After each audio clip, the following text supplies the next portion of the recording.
wannan gwamnatin jama'a tun da ta fara ne da ainihin wato saƙa da baƙin zare kamar yadda Bahaushe yake faɗa.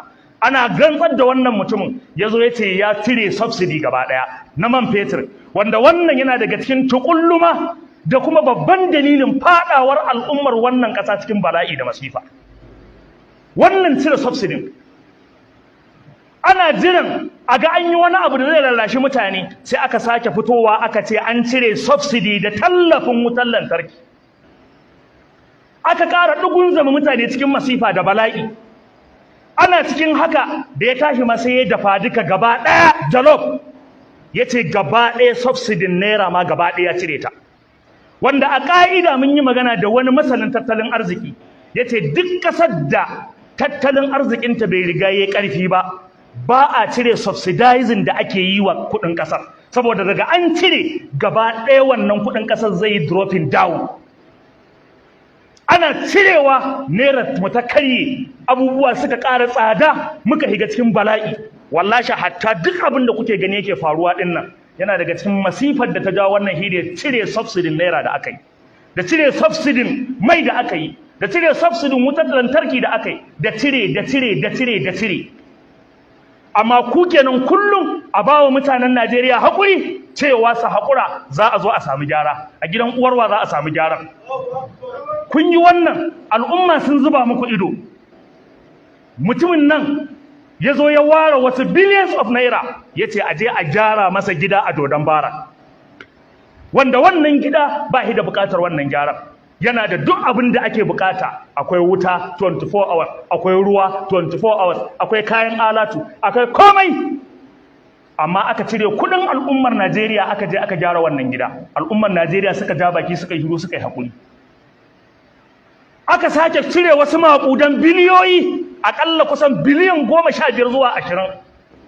Aka je aka gyara gidan mataimakin shugaban ƙasa a Abuja. Aka je aka gyara gidan mataimakin shugaban ƙasa a Abuja. Wannan da kuɗinmu aka yi, da kuɗin al'ummar Najeriya, amma fa har yanzu ba su da kuɗin da za su taimaki al'umma su kawo gyara, ba su da hanyar da za su tare matsalolin tsaro da suke faruwa a yankunan arewa maso yammacin Najeriya. Ana cikin wannan aka ware kuɗi ya fi naira biliyan 5 ko sama da haka, aka ce a bawa matar shugaban ƙasa, wanda duk Najeriya babu wanda ya sa yatsansa ya dangwala mata, ba shugabar ƙasa ba ce, ba ta da wani mukami ƙaraminsa ko babbansa, ba ta da wata hidima da take wa al'umma, amma aka ware wannan kuɗi aka ce a je a saya mata motocin alfarma. Ana cikin wannan aka ware kuɗi naira miliyan 150 aka ce a saya wa duk wani ɗan majalisa motar shiga.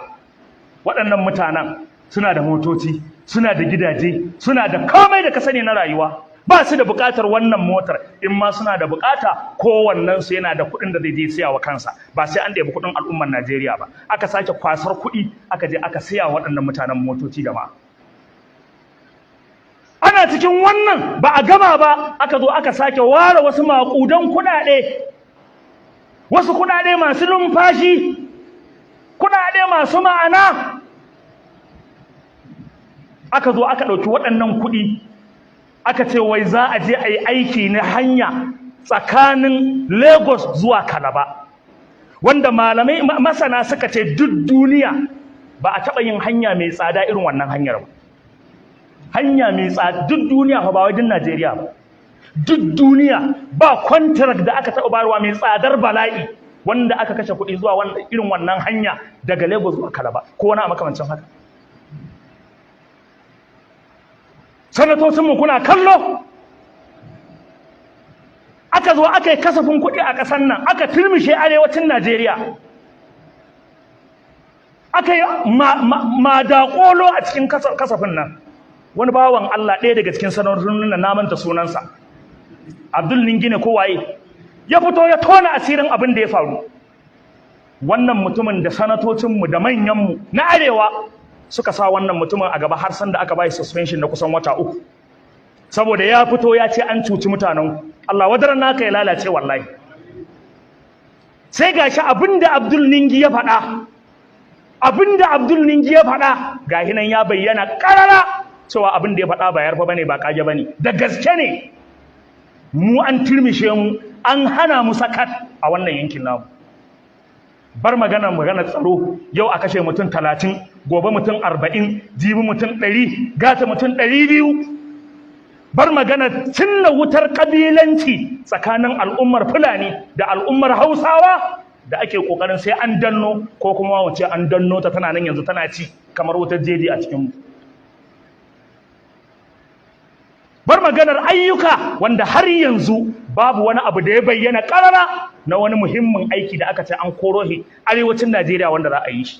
Har yanzu babu wata magana mai ƙarfi ƙwaya ɗaya wanda za ka ɗauke ta ka sata a sikeri.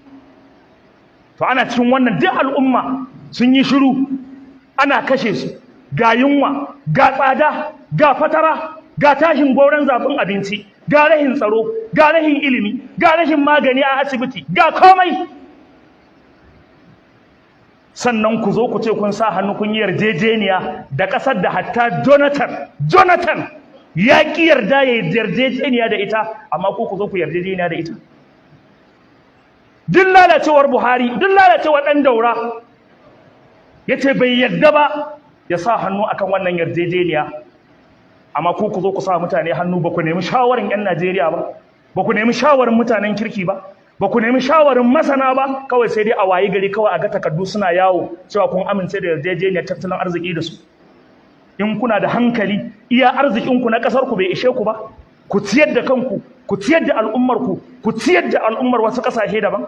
Ba ku da hankali ne? Afala taqiluna, Allah na tambayar ku, ba ku da hankali ne?